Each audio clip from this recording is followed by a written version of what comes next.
Kita mulai ya. Yang mengerjakan tugas lain mohon di cancel dulu ya, supaya kita bisa fokus ke materi hari ini. Kita mulai. Assalamualaikum warahmatullahi wabarakatuh. Salam sejahtera buat kita semua. Mahasiswaku sekalian, hari ini pertemuan kita yang kelima ya. Pertemuan yang kelima berarti kita tinggal 2 kali pertemuan lagi, kemudian kita berpisah ya. Semester 2 saya nggak ngajar di D1, dan kemudian nanti kita ketemu mudah-mudahan di diploma 4 ya. Oke. Siapa yang belum menyerahkan ini? Karena kemarin di kelas G saya beri sanksi 9 orang karena menyerahkannya sesudah acara perkuliahan. Kemudian ketika saya hubungi, saya tanya kenapa menyerahkannya sesudah selesai acara perkuliahan, supaya tidak dipanggil. Jadi kan dipanggil nggak ada berkasnya, bisa di sana, masih ditahan. Jadi gitu ya. Jadi kalau nanti ada yang belum menyerahkan, serahkan sekarang. Kalau sesudah acara perkuliahan saya tolak. Ya. Ya. Ya.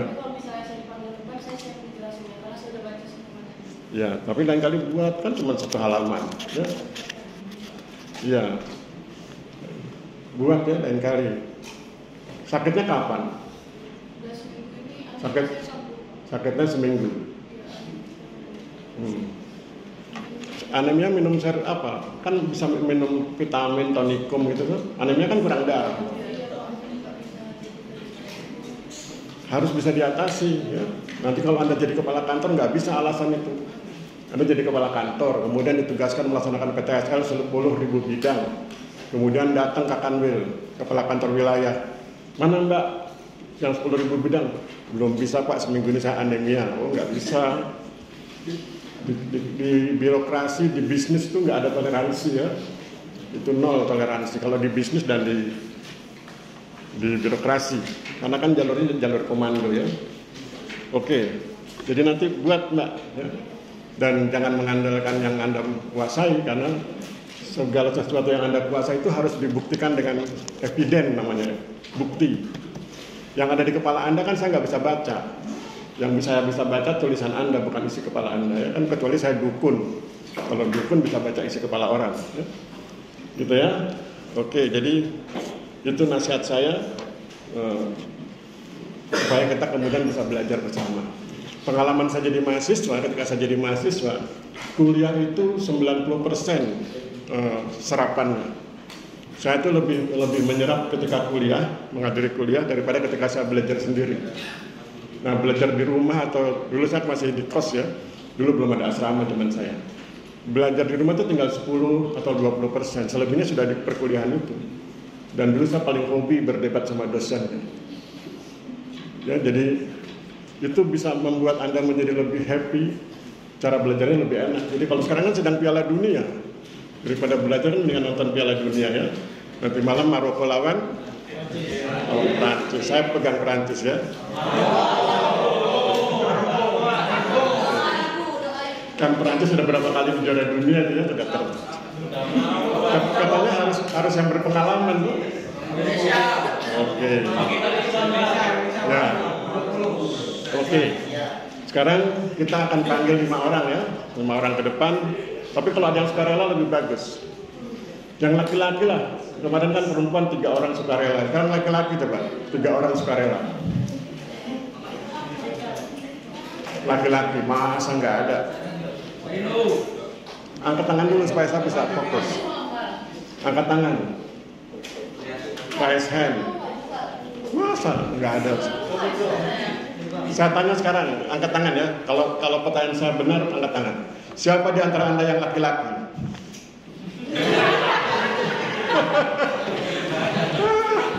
Saking takutnya sampai dia, Anda lupa kalau Anda laki-laki. Nggak usah dilihat di gambar. Ada yang lihat KTP laki-laki atau perempuan? Laki-laki. Ya, ayo, 3 orang laki-laki, angkat tangan. 1, 2 lagi, cepat. 2, 1 lagi. Oke, yang sana ya. Oke, 1, 2, 3 ya. Silakan Mas. Yang wanita mohon bersabar, 2 nanti ya.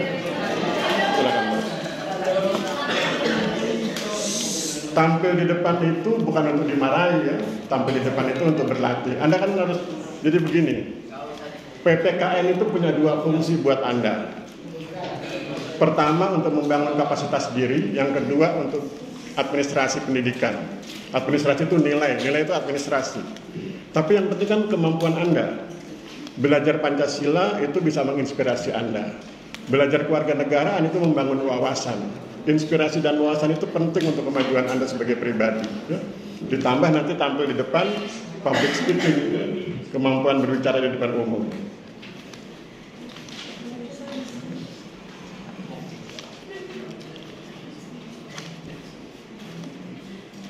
Ya, kita tunggu beliau ya.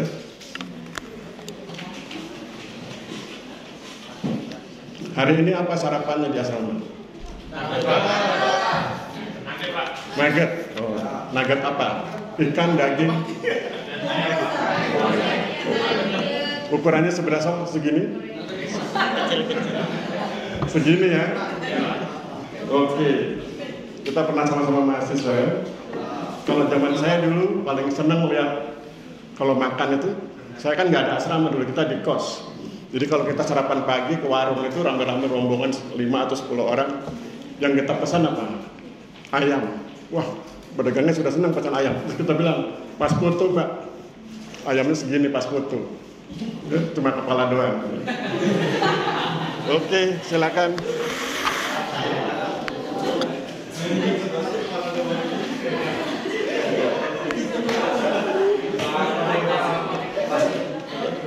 Perkenalkan diri Mas, biar enak. Izin rekan-rekan memperkenalkan diri. Nama saya Muhammad Edi Sabani. Hari ini saya akan menjelaskan tentang buku Pancasila dan kewarganegaraan. Yang pertama, alinea berapa, halaman berapa Mas? Alinea keempat, halaman 153. Ya, bentar. 153. Kita cari dulu ya. Silakan kawan-kawan cari di gadgetnya halaman 153. Nanti kalau dia salah kita perbaiki. Kalau betul kita bilang oke, betul.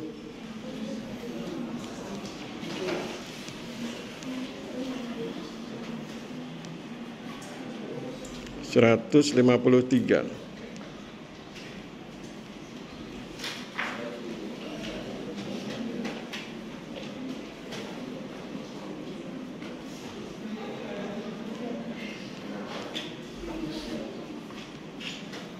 Ya Mas, alinea keberapa?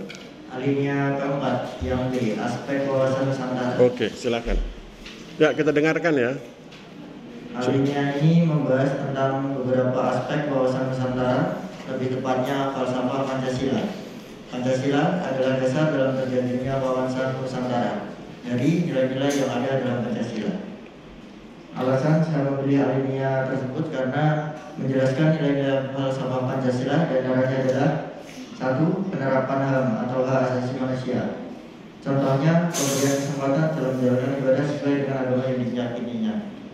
HAM sendiri adalah seperangkat hak yang melekat pada hakikat dan keberadaan manusia sebagai makhluk Tuhan Yang Maha Esa dan merupakan anugerahnya yang wajib dihormati, dijunjung tinggi dan dilindungi oleh negara, hukum, pemerintah, dan setiap orang demi kehormatan serta perlindungan harkat dan martabat manusia.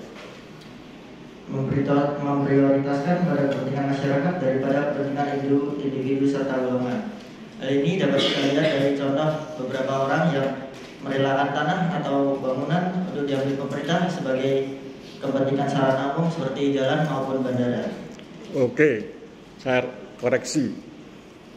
Pengertian rela diambil tuh nggak ada.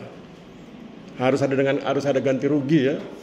Bayangkan kalau Anda punya tanah, kemudian tanah Anda digusur untuk bikin jalan dan ya jalan lah mungkin. Terus nggak mungkin Anda kemudian rela begitu saja ya. Itu mimpi. Faktanya adalah mereka diberi ganti rugi yang layak. Pengalaman teman-teman yang dibebaskan tanahnya untuk di bandara Jogja International Airport itu atau untuk jalan tol itu mereka dapat ganti rugi yang cukup besar ya. Jadi ganti rugi saat ini tidak merugikan tetapi besar. Hanya kemudian permasalahannya adalah seberapa besar kemampuan masyarakat mengelola uang ganti ruginya. Kelemahannya adalah seringkali mereka kemudian tidak mampu mengelola uangnya Harusnya kan sesudah dapat ganti rugi, uangnya dibelikan tanah di tempat lain. Kalau dia petani melanjutkan pertanian atau dia mau buka bisnis yang lain. Nah, kelemahannya mereka seringkali belum sempat menginvestasikan uangnya, sudah habis untuk keperluan yang konsumtif. Ya. Itu. Dan kemudian kalau kita lihat alinea ini, alinea yang dimaksud beliau di halaman 153 ini, alinea ini menghubungkan antara wawasan Nusantara, Pancasila, dan hak asasi manusia. Wawasan Nusantara nggak ada gunanya kalau tidak punya nilai-nilai Pancasila di dalamnya. Dan inti dari nilai-nilai Pancasila adalah hak asasi manusia. Jadi ini alinea ini bercerita tentang relasi tiga pihak ya. Wawasan Nusantara, nilai-nilai Pancasila, dan hak asasi manusia. Begitu Mas. Berikutnya alinea berapa lagi? Alinea ke halaman berapa? halaman 248. Halaman 246. 248. 248. Alinea kedua. 248 alinea 2 apa itu? Tujuan. Oke, baca Mas. Alinea ini membahas tentang geostrategi atau pertahanan nasional diperlukan dalam menunjang keberhasilan tugas pokok pemerintah, seperti tegaknya hukum dan ketertiban, terwujudnya kesejahteraan dan kemakmuran, terselenggaranya pertahanan dan keamanan, terwujudnya keadilan hukum dan keadilan sosial, serta terdapatnya kesempatan rakyat untuk mengaktualisasikan diri.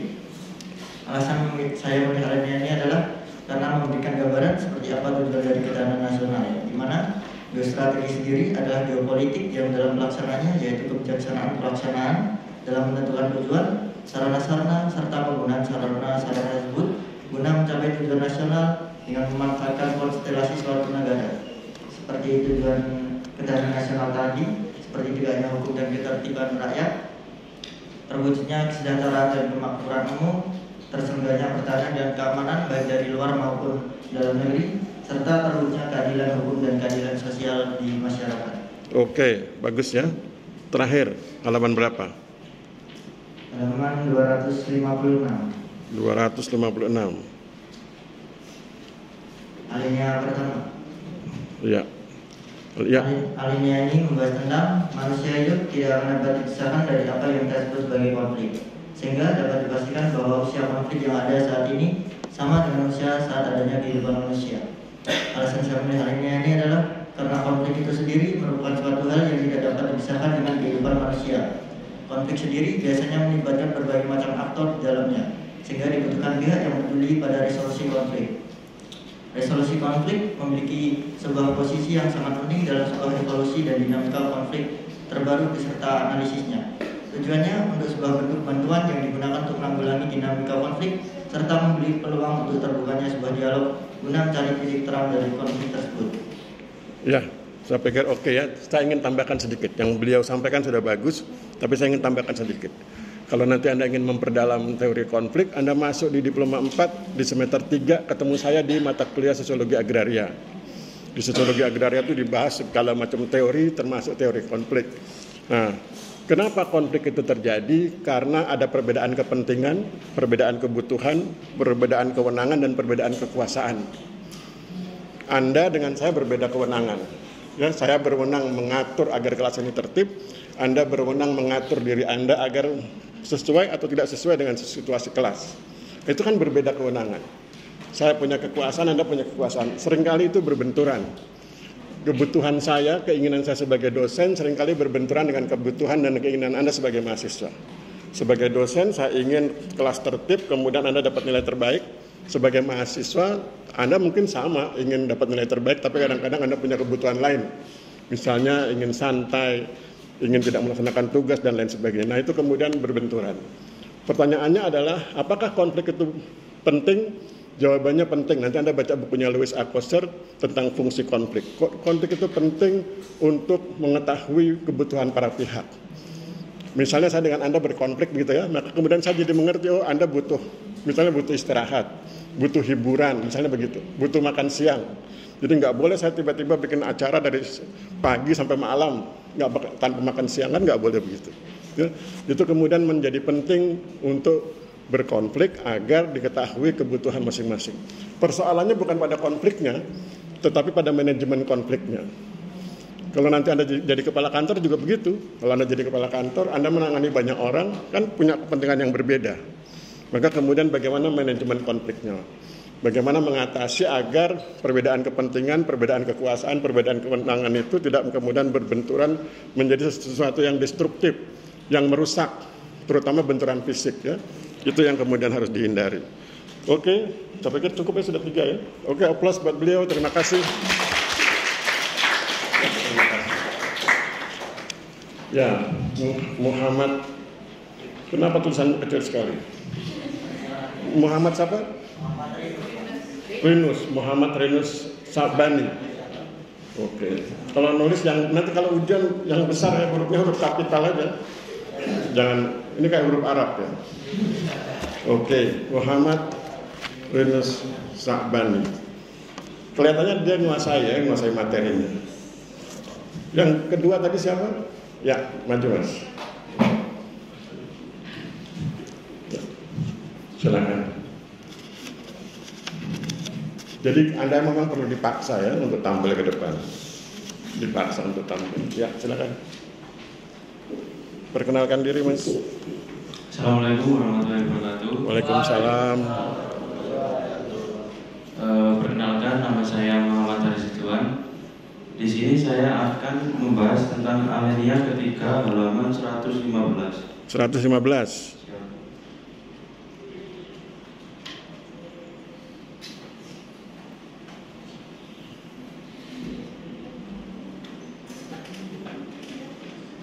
Pada alinea ketiga halaman 115 menjelaskan tentang demokrasi yang bisa dilihat dari beberapa sudut pandang, yaitu yang ada pada tata kehidupan negara tersebut, seperti langkah penyaluran kehendak rakyat, salinan antar alat kelengkapan negara, serta berdasar pada prinsip ideologi yang melandasi demokrasi tersebut. Alasan saya memilih alinea tersebut adalah karena pada alinea tersebut dijabarkan tentang demokrasi yang memiliki kata dan arti yang sama, namun dalam implikasinya dapat berbeda. Karena pelaksanaan demokrasi tersebut bergantung dari cara pandang yang dilakukan sebuah bangsa yang menerapkan sistem demokrasi tersebut.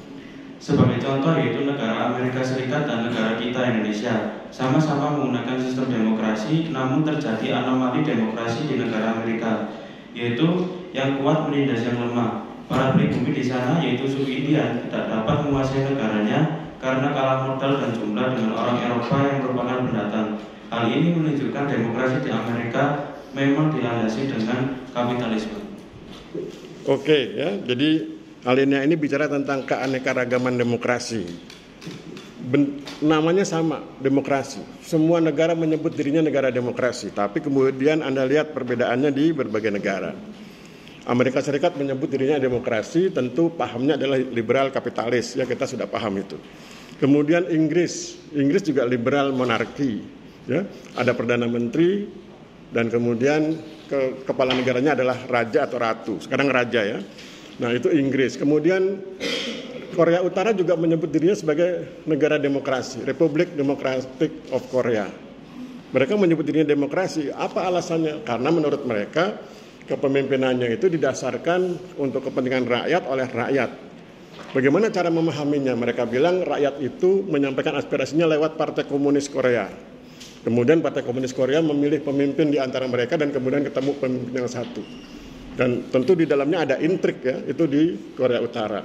Di Cina juga begitu, di negara-negara komunis biasanya begitu. Jadi aspirasi masyarakat dianggap diwakilkan oleh atau terwakili oleh aspirasi Partai Komunis, kemudian Partai Komunis Kongres pilih presiden dan nanti ketemu presidennya versi Partai Komunis. Dan mereka menyebut dirinya demokrasi. Jadi demokrasi itu begitu. Dan kemudian dalam konteks Indonesia kita menyebut demokrasi juga. Kita bilang demokrasi Pancasila dan kita bilang itu berbeda dengan demokrasi ala Amerika. Ya. Amerika murni one man one vote, satu orang satu suara. Sedangkan di kita sama one man one vote, tapi kemudian pendekatannya lebih ke musyawarah. Ya. Kalau bisa dimusyawarahkan, tapi kalau nggak bisa baru kemudian voting. Ya. Itu Indonesia dengan Amerika. Jadi alinea ini berbicara tentang keanekaragaman demokrasi. Jadi Anda jangan kaget kalau kemudian ternyata setiap negara menyebut dirinya demokrasi, tetapi kemudian prakteknya berbeda satu dengan yang lain. Ya. Oke, halaman berapa lagi Mas? Halaman 131, alinea kedua. 131.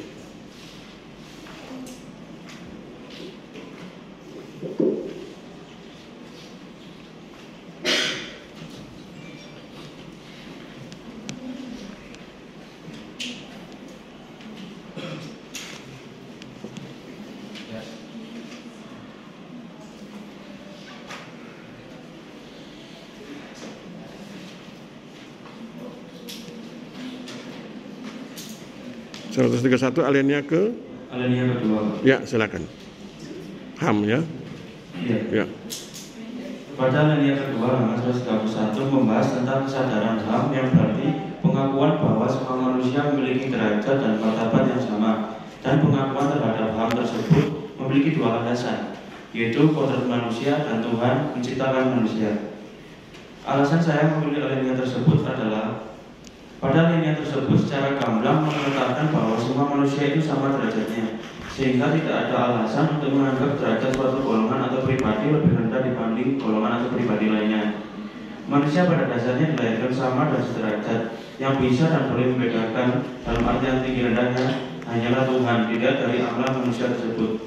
Menurut saya kesadaran HAM dan pengakuan HAM sudah sangat cukup untuk menjadi pedoman oleh umat manusia, terutama dalam sistem kenegaraan di dunia ini untuk menegakkan HAM secara penuh. Semua di dunia ini harus menyadari bahwa setiap manusia ciptaan Tuhan punya HAM yang melekat pada dirinya secara lahiriah, dan ini harus dihormati sama insan manusia. Ya, saya tambahkan ya.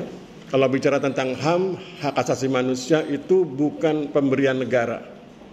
Saya garis bawahi, hak asasi manusia itu bukan pemberian negara, bukan hadiah dari negara. Hak asasi manusia itu pemberian dari Tuhan. Maka kemudian negara harus tunduk pada itu. Ya, negara harus kemudian melindungi hak asasi manusia. Kalau bicara tentang HAM berarti bicara tentang kesetaraan ya. Dan kalau bicara tentang kesetaraan sebetulnya sepak bola yang sedang kita nikmati itu memperlihatkan itu. Ya, Anda lihat Prancis, Kroasia, Maroko, Argentina. Itu kan mewakili berbagai ras itu ya. Argentina itu khas Amerika Latin. Anda lihat fisiknya, gaya bicaranya, kemudian bandingkan dengan wilayahnya yang dinamis itu. Ya, itu Argentina. Ada Kroasia yang putih, orangnya putih sekali karena daerahnya dingin. Kemudian ada lagi Maroko, Afrika. Tapi karena dia di utara, Afrika tidak terlalu gelap, agak terang sedikit. Ya, kemudian apa lagi? Satu lagi saya lupa itu. Oh, Prancis. Prancis kesannya kan romantis. Nah, itu kan menunjukkan berbagai bangsa ketemu di satu tempat, bertanding dengan aturan yang sama. Tidak dibeda-bedakan ya. Misalnya begini. Ketika mereka bertanding semuanya menggunakan peraturan sepak bola, nggak ada yang pakai peraturan catur ya. Tiba-tiba Prancis bilang saya ingin menggunakan teknik catur, nggak bisa. Anda harus pakai sepak bola, nggak boleh juga pakai kungfu ya, pakai berantem kan nggak bisa ya. Nah, itu artinya apa? Peraturan diterapkan sama meskipun rasnya berbeda, agamanya juga berbeda ya. Itu kan agamanya variasi sekali ya. Itu menunjukkan bagaimana manusia itu dianggap setara. Dan olahraga itu memang punya fungsi itu ya. Olahraga itu punya fungsi mempersaudarakan setiap manusia. Ya, oke. Terakhir alinea berapa lagi, halaman berapa? Alinea keempat halaman 108. 108.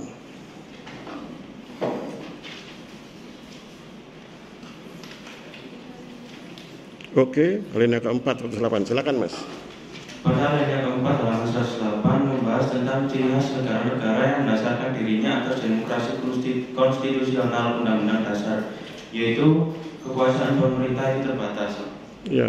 Alasan saya memilih alinea tersebut adalah demokrasi konstitusional merupakan sistem yang ideal untuk diterapkan di semua negara, karena dengan adanya konstitusi pemerintah tidak akan berlaku semena-mena dalam menjalankan pemerintahan di sebuah negara, dan hak warga negara tentunya akan lebih terjamin. Walaupun negara kita sudah menerapkan demokrasi tersebut, akan tetapi masih banyak terjadi penyelewengan dan ketidaksesuaian di lapangan.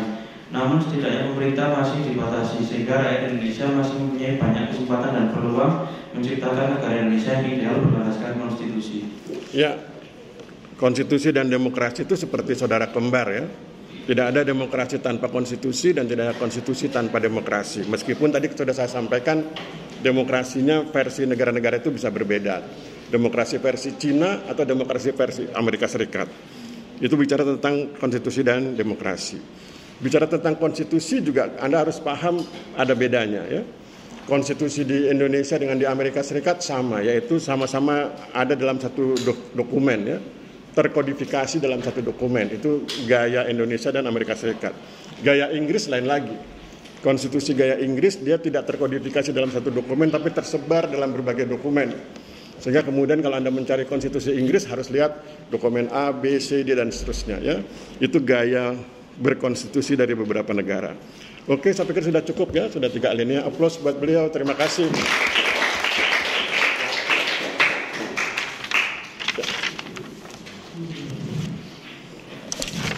Muhammad Haris Ridwan. Oke. Tadi yang ketiga siapa? Di sebelah sana? Ya, silakan Mas. Sesudah ini Putri ya, mohon siap 2 orang.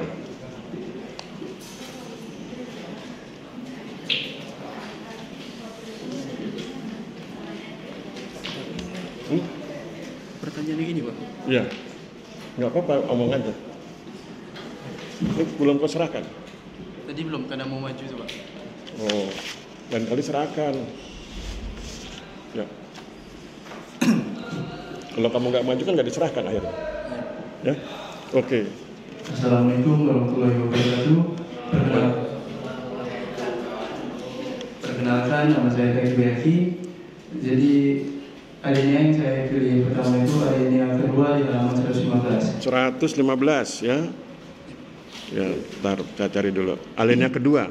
Iya Pak. Oke, baca dulu. Gadget mana gadget? Baca itu gadgetnya dulu. Baca naskahnya baru kemudian komentarmu.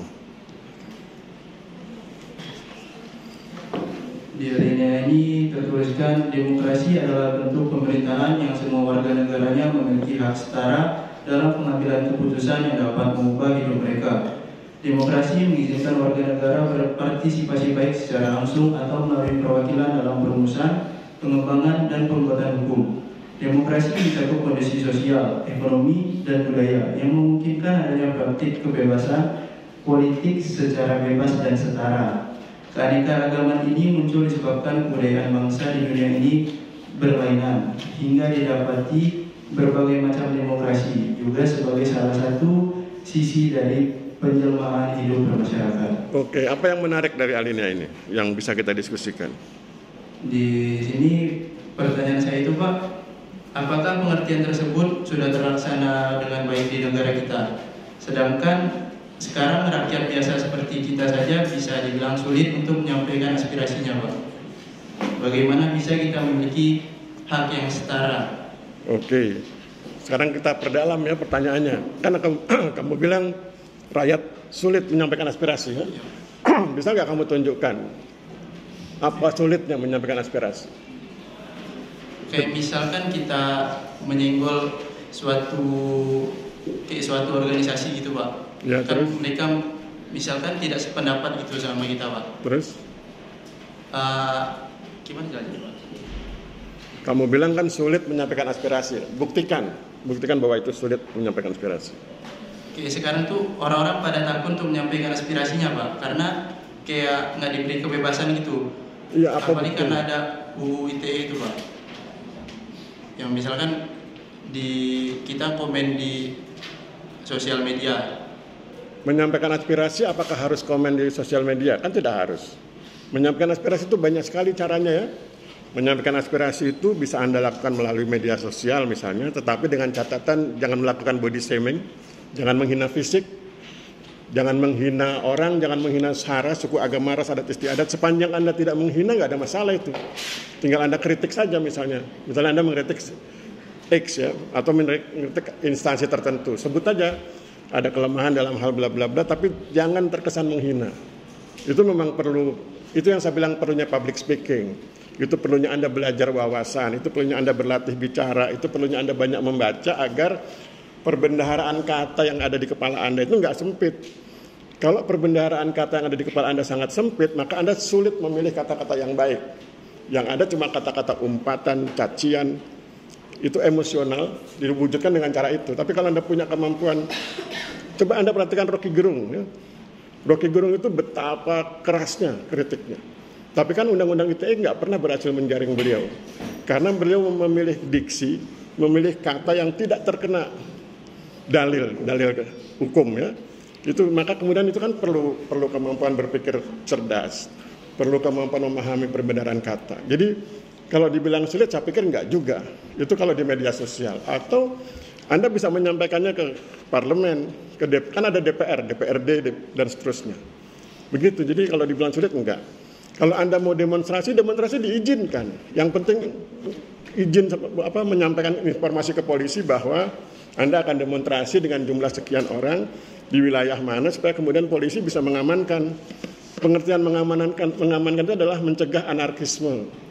Jangan sampai misalnya Anda demonstrasi tentang A, anti A misalnya, anti sesuatu, tapi kemudian ada demonstran lain yang pro sesuatu. Nah kalau tempatnya berdekatan kan bisa bentrok gitu.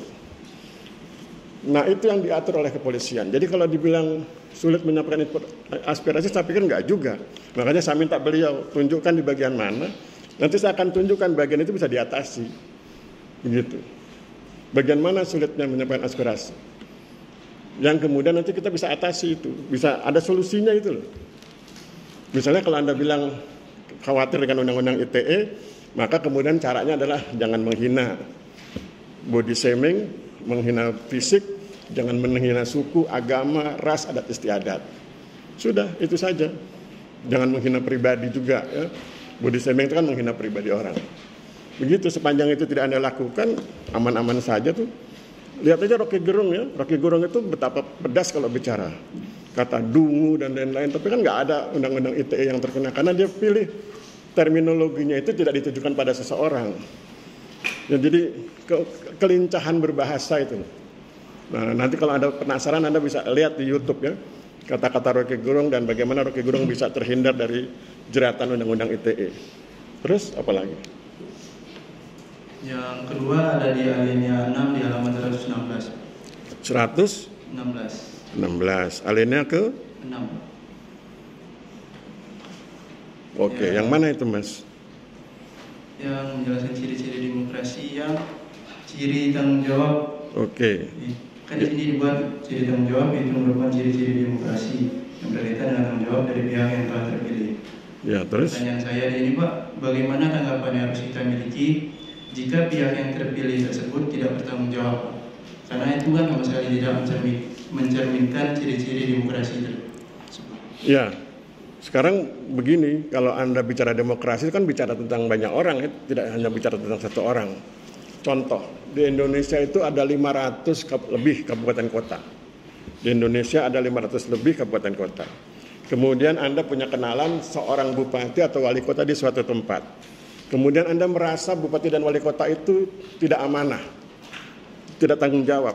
Pertanyaannya, apakah kemudian Anda bisa bilang bahwa demokrasi di Indonesia gagal? Enggak kan? Kan hanya 1 dari 500. Begitu. Jadi hati-hati menyebut Indonesia gagal, Indonesia tidak demokratis, karena Anda harus bicara tentang jumlah. Berapa yang tidak demokratis, berapa yang demokratis, supaya kemudian nanti ketahuan dominasinya di mana. Apakah sebagian besar tidak demokratis atau sebaliknya, sebagian besar demokratis, hanya 1 atau 2 orang yang tidak demokratis. Itu yang pertama. Yang kedua, misalnya begini, Anda menganggap seorang tokoh, kita sebut saja Mr. X gitu ya, Anda sebut Mr. X, Anda menganggap beliau punya janji 1 sampai 10 waktu kampanye. Kemudian Anda bilang, yang nomor sekian belum terbukti nih. Nah pertanyaannya, ketika belum terbukti, apakah itu karena dia mengkhianati janji atau memang karena dia belum berhasil mewujudkan janji? Mengkhianati janji dengan belum berhasil mewujudkan janji itu kan hal yang berbeda. Kalau mengkhianati janji, dia memang tidak berniat untuk mewujudkan itu. Tapi kalau belum berhasil mewujudkan janji, mungkin dia sudah berniat, dia sudah berupaya, tapi banyak sekali faktor kendala di kiri kanannya itu yang sehingga kemudian dia tidak berhasil melaksanakan itu. Itu juga harus dimaklumi, sehingga kemudian Anda paham bahwa memang tidak mudah menjadi pemimpin. Anda punya konsep 10, kadang-kadang yang berhasil cuma 5 atau 6. Ada 4 yang tidak berhasil. Itu tanggung jawab Anda. Tanggung jawabnya apa? Anda mungkin dikritik. Apalagi mungkin kemudian tidak terpilih lagi dan seterusnya. Jadi itu. Jadi cara melihat demokrasi itu sangat luas, sangat detail dan perlu kehati-hatian agar kemudian Anda tidak dengan mudah memvonis bahwa Indonesia demokratis atau Indonesia tidak demokratis. Begitu ya? Oke. Alinea berapa lagi terakhir? Yang terakhir masih di halaman 116 Pak. Oke, yang mana lagi? Yang kelima, yang menjelaskan ciri kekuasaan. Ya, seperti apa itu?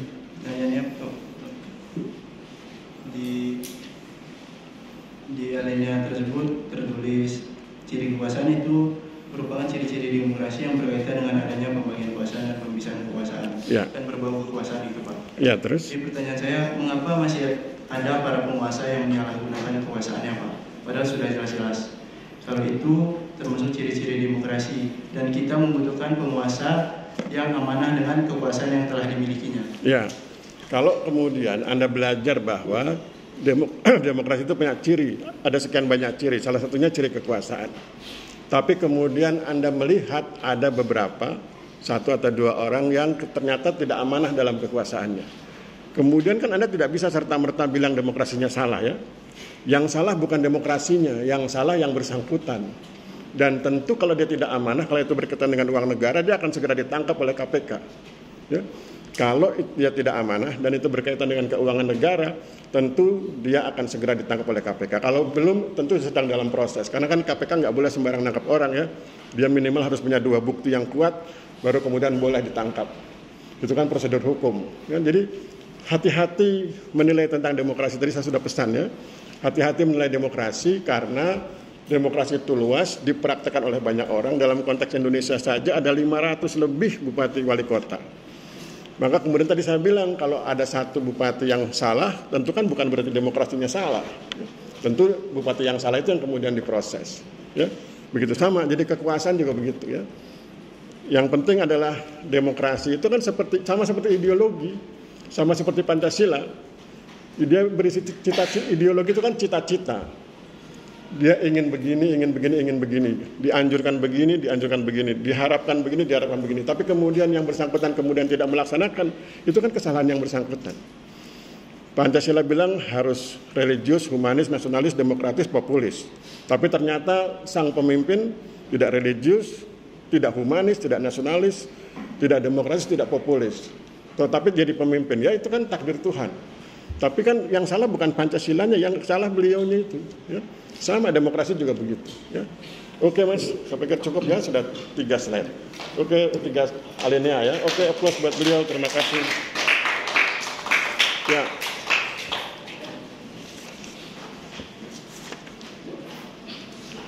Namamu siapa nih? Taki Baihaki ya. Ya. Lain kali tugasnya diserahkan Taki, jangan PD akan dipanggil ya. Karena kalau ternyata nggak dipanggil kan tugasmu jadi nggak diserahkan. Oke, sekarang yang putri. Siapa yang bersedia? Satu lagi. Oke, satu lagi siapa? 2 orang. Nggak ada, yang satu dulu. Ya, silakan Mbak. Yang tadi angkat tangan.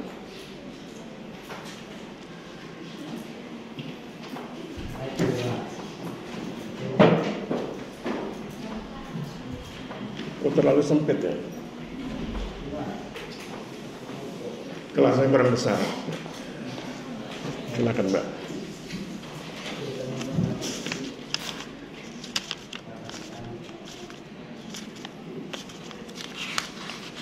Hari ini kita sudah belajar demokrasi, sudah belajar ketahanan nasional ya.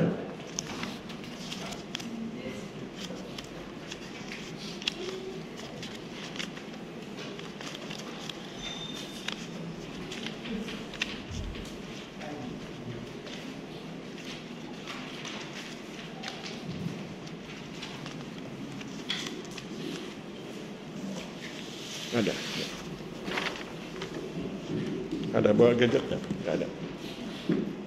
Oke, halaman berapa itu?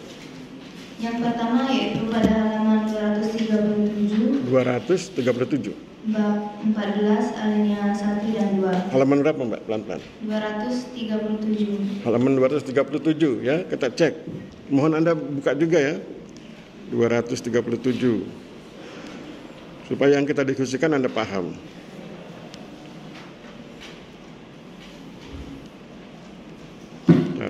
Belum ketemu. 237. Oke, alinea berapa?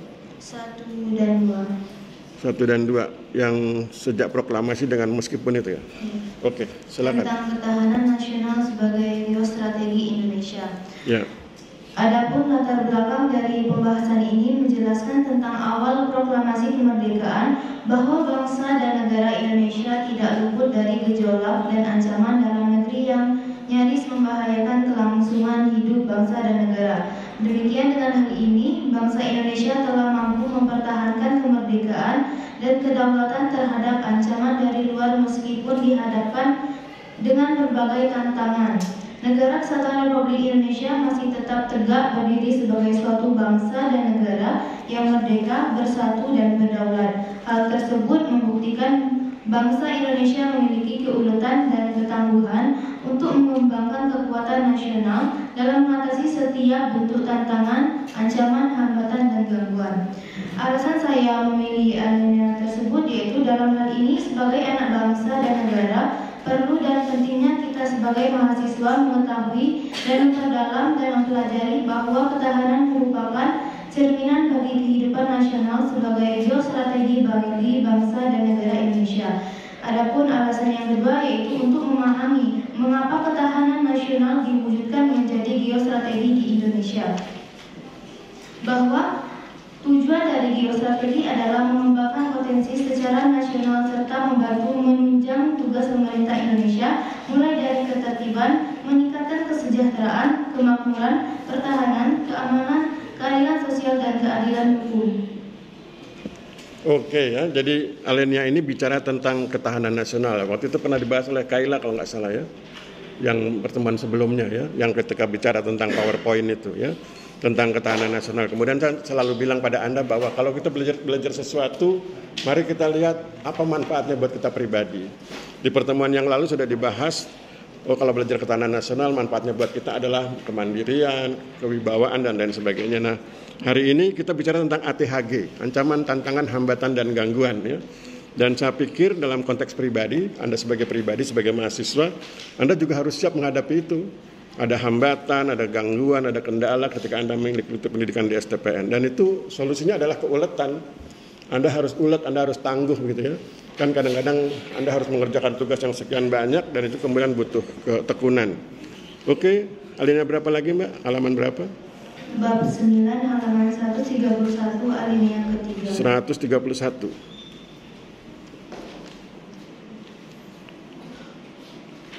Oke, alinea ketiga yang HAM itu. Ya. Oke, silakan. Tentang hak asasi manusia dan negara hukum.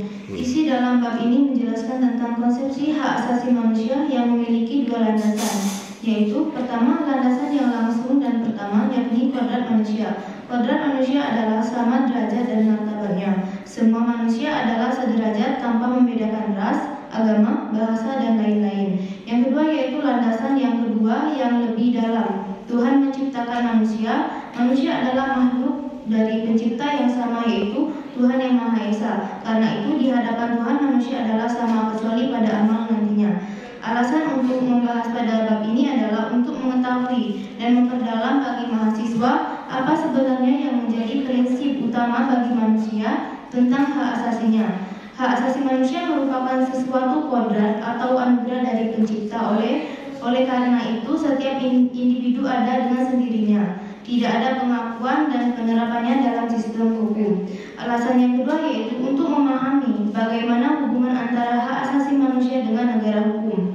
Bahwa hubungan antara hak asasi manusia dan negara hukum sangat erat dan saling berhubungan, serta tidak dapat dipisahkan karena suatu hukum berfungsi untuk melindungi hak asasi manusia itu. Selain itu, semua perilaku manusia di suatu negara selalu berdasarkan hukum. Semua hak terikat oleh hukum dan ada bukti bahwa hukum yang mengikatnya. Alasan ketiga yaitu untuk memahami mengapa setiap negara harus mempunyai aturan hukum. Hukum di suatu negara bertujuan untuk memberikan jaminan ketertiban dan keamanan bagi masyarakat. Ketertiban tersebut akan terjaga apabila masyarakat mentaati hukum yang ada. Alasan yang keempat yaitu untuk memahami bagaimana penerapan hukum pada pelanggaran hak asasi manusia. Penerapan hukum terhadap pelanggaran hak asasi manusia di Indonesia saat ini mengikuti dengan apa yang ditentukan dalam Undang-Undang Nomor 39 Tahun 1999 dan Undang-Undang Nomor 26 Tahun 2000. Namun masih perlu banyak perbaikan dari setiap aspek penegakan hak asasi manusia karena masih banyak kasus pelanggaran hak asasi manusia berat yang masih belum diselesaikan. Ya, di pertemuan sebelumnya sudah kita bahas ya bahwa kalau bicara tentang hak asasi manusia, kita harus bicara hukum karena hak asasi manusia itu harus diterapkan berdasarkan hukum. Dan tadi sudah dijelaskan berbagai alasan tentang pentingnya hukum. Dan Anda harus tahu kalau bicara hukum itu bicara tentang kekuatan. Hukum itu punya kekuatan mengikat, punya kekuatan memaksa. punya kekuatan berlaku. Ya, jadi nggak ada alasan menolak ketika sudah dinyatakan berlaku. Ya, itu kekuatan hukum, kekuatan mengikat, kekuatan memaksa, dan kekuatan berlaku. Oke, terakhir halaman berapa lagi? Bab 15 halaman 248 alinea pertama. 248.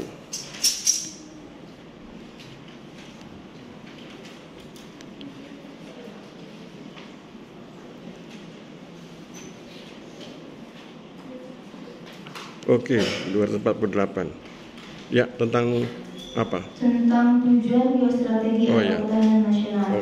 Bahwa di situ sudah dijelaskan tujuan geostrategi atau ketahanan nasional diperlukan untuk menunjang keberhasilan tugas pokok pemerintahan seperti tegaknya hukum dan ketertiban, terwujudnya kesejahteraan kemakmuran, terselenggaranya pertahanan dan keamanan, terwujudnya keadilan hukum dan keadilan sosial, serta terdapatnya kesempatan rakyat untuk mengaktualisasikan diri.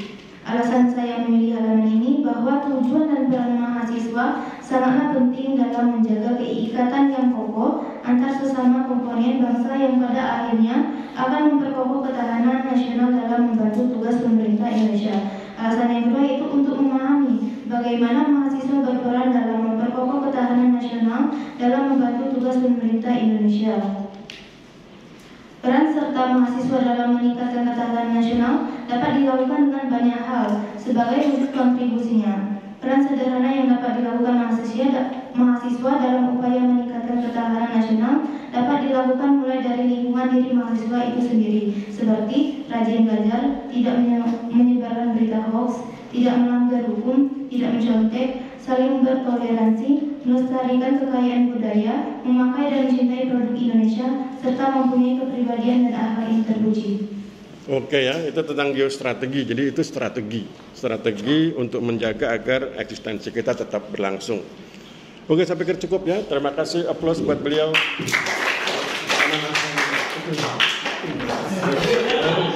Ya.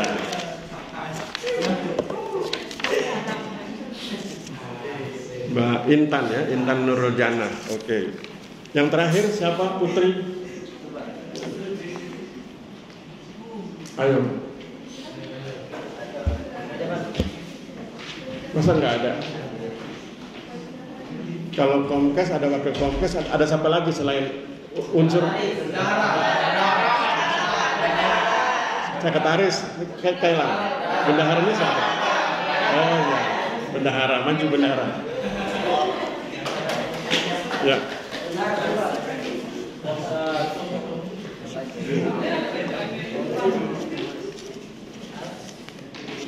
Di sini ada keamanan nggak? Kan Komkes, wakil Komkes, bendahara. Mana keamanannya? Badannya harus besar ya. Oke, ya kita dengarkan terakhir ya. Terakhir, sebelum kita bubar. Silakan Mbak. Halaman berapa? Pada halaman 115 alinea ketiga. 115.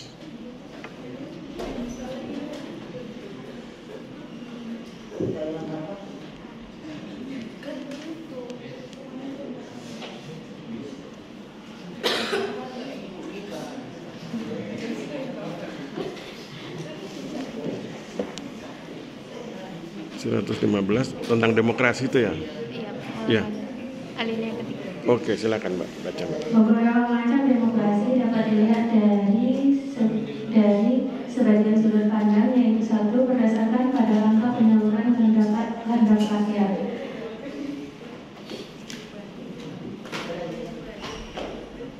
Apa menariknya Mbak?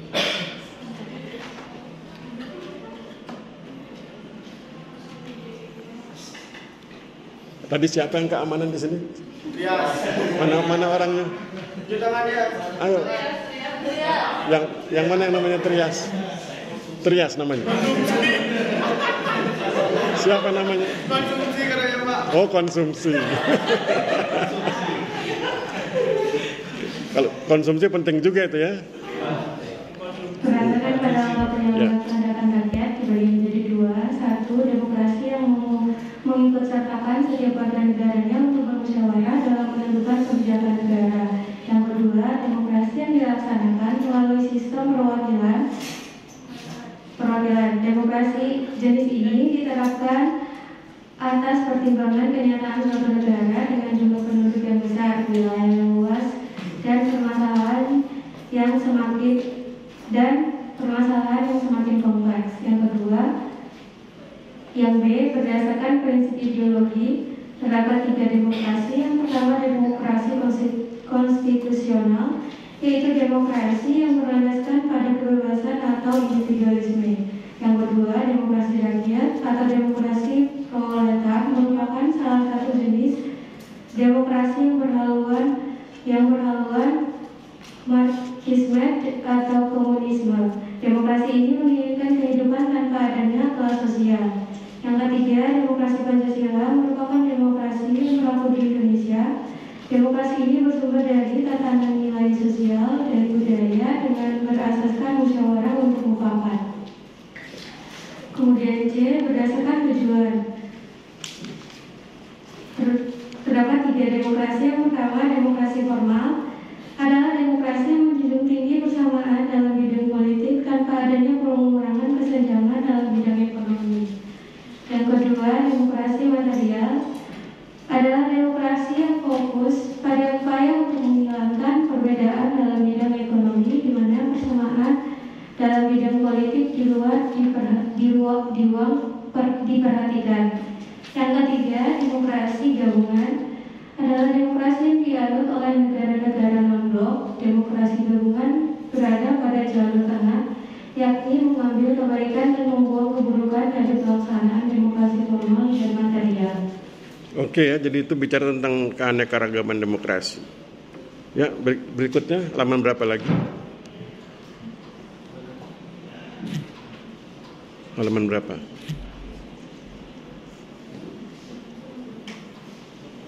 Pada bab 13 halaman tentang otonomi daerah pada halaman 181. 181 tentang otonomi daerah.